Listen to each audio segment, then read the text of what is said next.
O tapa do meu pai acertou meu rosto com uma força que me fez cair no chão frio da sala de estar. Tu não és mais minha filha. Como podes ser tão doente, amar outra mulher aos 17 anos? Ele gritou enquanto minha mãe assistia em silêncio às lágrimas escorrendo pelo rosto dela, mas sem dizer uma única palavra para me defender. Naquela noite em nossa casa modesta nos arredores de Beja, eu, Sofia Mendes, soube que o beijo que dei em Clara no celeiro atrás da casa tinha destruído tudo o que eu conhecia e o pior ainda estava por vir porque o homem que me criou agora me olhava como se eu fosse o diabo em pessoa. Ele me arrastou pelos cabelos até o quarto e me trancou lá dentro jurando que nunca mais eu veria a luz do dia se não voltasse ao normal. Eu fiquei ali encolhida no canto tremendo de dor e medo, sentindo o sangue escorrer do lábio partido e pensando como era possível que o amor que eu sentia por Clara, uma garota da minha turma de português, fosse considerado um pecado tão grande. No dia seguinte ele me levou à força para a igreja local e me obrigou a confessar tudo ao padre, que apenas balançava a cabeça e dizia que eu precisava de oração e disciplina. Minha mãe preparava as refeições em silêncio e evitava meu olhar como se eu fosse contagiosa.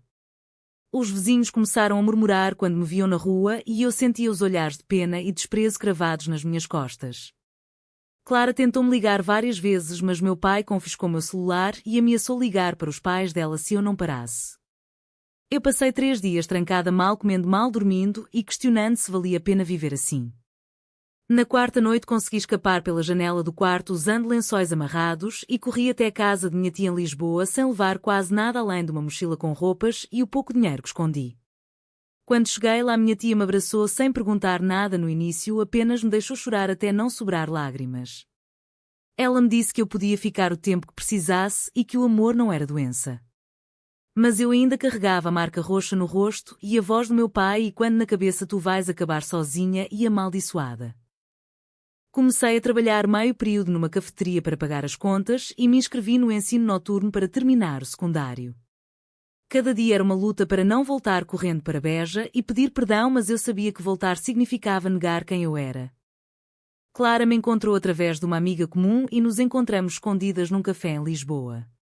Ela chorou ao ver minhas marcas e prometeu que nunca me abandonaria, mas eu via o medo nos olhos dela também, porque os pais dela tinham recebido uma ligação ameaçadora do meu pai. Nós nos abraçamos por longos minutos e naquele momento decidi que nunca mais deixaria alguém bater por amar. Mas o preço foi alto. Perdi o contato com meus irmãos mais novos, que meu pai proibiu de falar comigo, e minha mãe enviava mensagens curtas pedindo que eu pensasse na família. Eu me sentia dividida entre a raiva que me consumia e a culpa que me sufocava à noite. Estudar direito parecia um sonho distante, mas eu me agarrava a ele como salvação porque queria um dia poder defender pessoas como eu que eram castigadas por serem quem são. Aos poucos fui reconstruindo minha vida, mas o fantasma do pai ainda me acordava suando frio.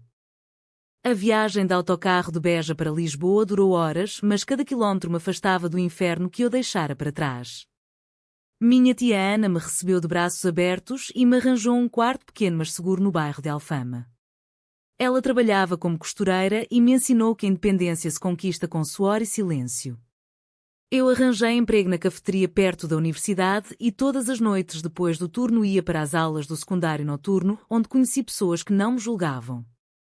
Mas o medo não desaparecia.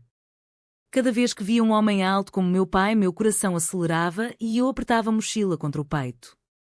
Clara veio-me visitar nos fins de semana e nós caminhávamos pelas ruas de Lisboa de mãos dadas, escondidas nas sombras, porque ainda tínhamos medo de sermos vistas. Um dia ela me disse: Sofia, tu mereces ser feliz sem ter de te esconder, e aquelas palavras ficaram gravadas em mim como uma promessa. Eu comecei a sonhar com a faculdade de Direito e passava as noites estudando depois do trabalho até os olhos doerem. Minha tia pagou o primeiro semestre quando consegui entrar na Universidade de Lisboa e eu jurei que um dia retribuiria tudo. No segundo ano conheci Laura, uma aluna do terceiro ano de Direito que tinha um sorriso que iluminava a sala de aula. Ela era alta, de cabelo castanho ondulado e olhos verdes que pareciam ver através de mim. Nós nos aproximamos durante um projeto de grupo e uma noite depois de estudar até tarde ela me perguntou diretamente: tu já foste magoada por alguém que devia te proteger, não foi? Eu congelei, mas algo na voz dela me fez abrir o coração pela primeira vez desde que fugi. Contei tudo: o espancamento, a fuga, a culpa que ainda me consumia. Laura não recuou. Ela segurou minha mão e disse: o amor não é escolha, mas a coragem de vivê-lo é. A partir daí começamos a namorar em segredo no início, depois mais abertamente no campus onde ninguém nos conhecia. Meu pai tentou-me encontrar várias vezes enviando cartas através de parentes distantes dizendo que se eu voltasse tudo seria perdoado. Mas eu lia aquelas linhas e sentia o mesmo ódio misturado com saudade que me rasgava por dentro. Minha mãe ligou uma vez chorando ao telefone pedindo que eu pensasse nos meus irmãos, mas eu desliguei porque sabia que voltar significava morrer por dentro. Laura me ajudou a processar tudo em sessões com uma psicóloga da universidade que me ensinou que o trauma não define quem eu sou. Nós nos mudamos juntas para um pequeno apartamento em Campo de Ourique e pela primeira vez senti que tinha uma família escolhida. Mas o preço continuava a ser pago. Perdi amizades da infância que escolheram o lado do meu pai e em festas familiares distantes eu era o assunto sussurrado. Eu me formei com distinção e Laura orgulhosa ao meu lado na cerimónia. Decidimos abrir nosso próprio escritório juntas anos depois, mas antes disso eu tive de enfrentar o tribunal interno da minha própria consciência.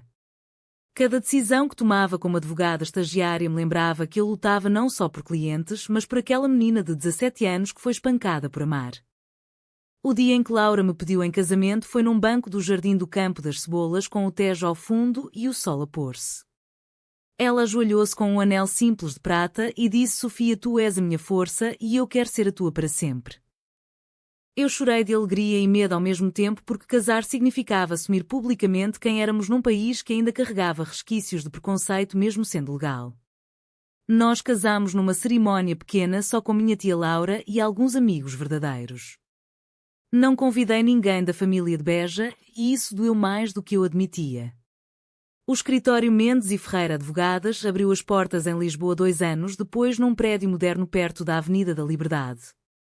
Eu especializei-me em direitos humanos e Laura em direito de família. Nossos primeiros casos foram de mulheres que sofriam violência doméstica e jovens LGBTQ mais expulsos de casa. Cada vitória no tribunal me curava um pouco mais. Mas as cicatrizes internas não desapareciam.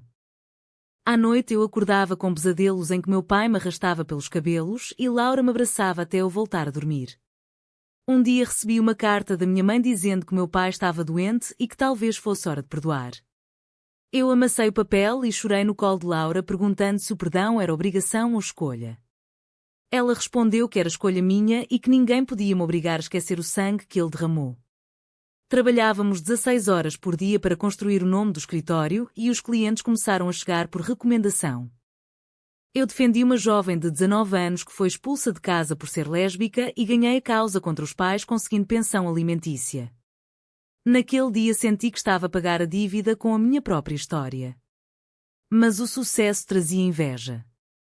Alguns colegas mais velhos murmuravam que 2 mulheres juntas não podiam ser sérias e nós enfrentávamos olhares enviesados em audiências. Laura e eu decidimos que a melhor resposta era resultados impecáveis.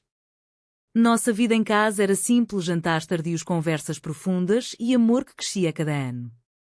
Eu aprendi a cozinhar pratos alentejanos que minha mãe me ensinara antes de tudo desmoronar e Laura ria dizendo que eu trazia Beja para Lisboa de forma positiva. Mas o passado não me largava. Quando meu irmão mais novo me ligou escondido para dizer que meu pai ainda falava de mim com raiva, eu senti a velha ferida abrir. Decidi não responder e concentrar-me no presente. O escritório cresceu, contratamos 2 estagiários e começamos a ganhar casos importantes contra empresas que discriminavam funcionários LGBTQ+. Cada vitória era uma pequena vingança silenciosa contra o homem que tentou me destruir. Laura e eu viajávamos aos fins de semana para o Alentejo, mas evitávamos Beja como se fosse terra proibida. Eu sentia que estava a construir algo sólido, mas o preço era carregar um silêncio pesado dentro de mim. O escritório Mendes e Ferreira Advogadas tornou-se referência em Lisboa e o nosso nome aparecia em jornais quando ganhávamos causas contra a discriminação. Laura e eu comprámos um apartamento maior em Príncipe Real com vista para o jardim e todas as noites brindávamos ao dia que superámos.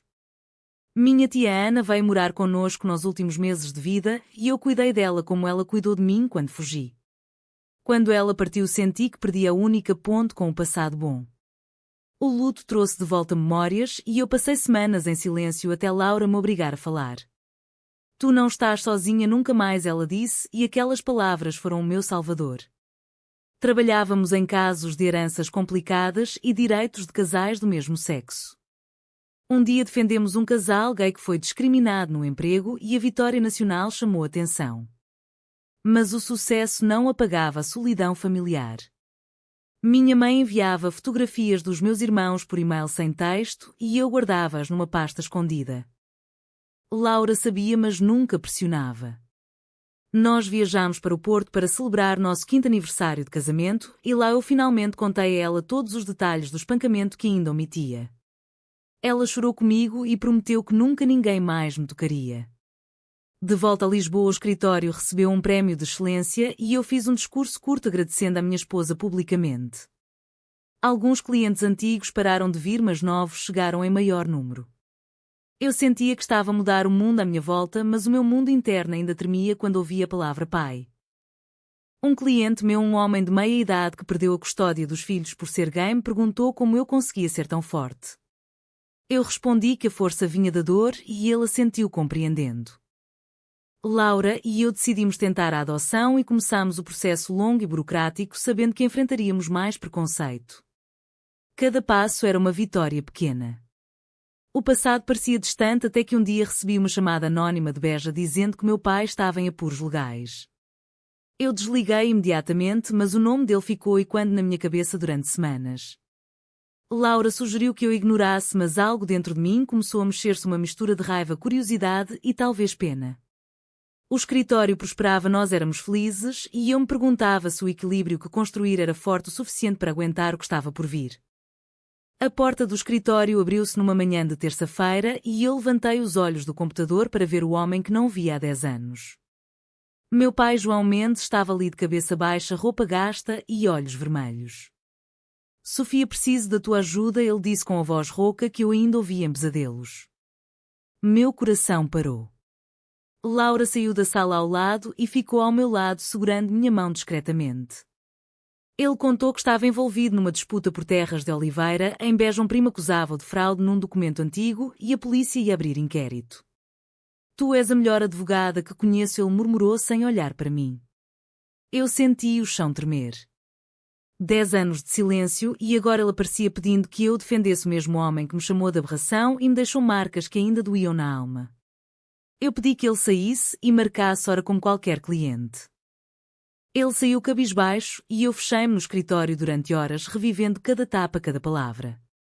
Laura me abraçou e disse: a decisão é tua, mas eu estou aqui. Naquela noite não dormi, relembrando a fuga, o estudo, o casamento e todas as vezes que jurei nunca mais deixar que ele me controlasse. No dia seguinte ele voltou com documentos e eu aceitei ouvi-lo profissionalmente. Ele contou detalhes da disputa e pela primeira vez admitiu em voz baixa: eu errei contigo, Sofia. Mas as palavras soaram vazias depois de tanto tempo. Minha mãe ligou depois, chorando, pedindo que eu ajudasse pela família. Eu respondi que família era o que eu construíra com Laura. O caso era complicado e aceitar significava voltar a Beja, enfrentar parentes que me viraram as costas e reviver tudo. Laura e eu discutimos até alta noite. Ela defendia que perdoar podia me libertar, eu dizia que ajudar era trair a menina de 17 anos. Clientes do escritório começaram a comentar o caso e senti a pressão social outra vez. Um antigo colega ligou dizendo que eu estava a dar mau exemplo se defendesse um homem como ele.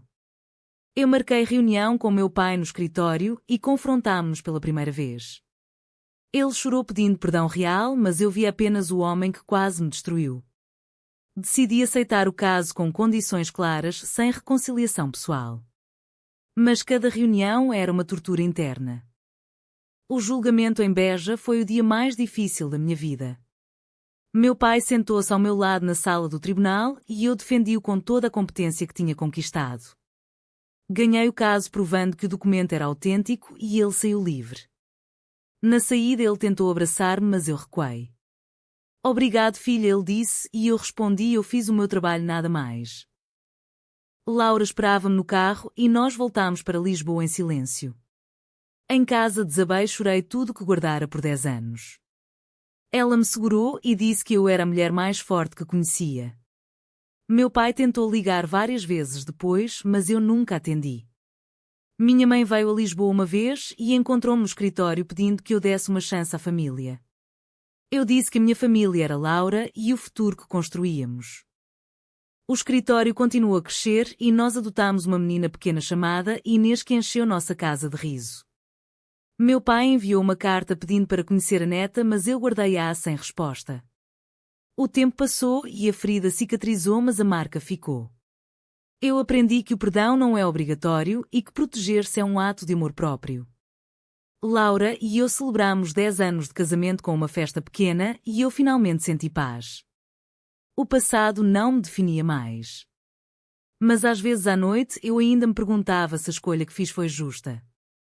Você acha que eu devia ter perdoado meu pai completamente e deixado-o fazer parte da nossa vida, ou o passado de abuso justifica fechar a porta para sempre?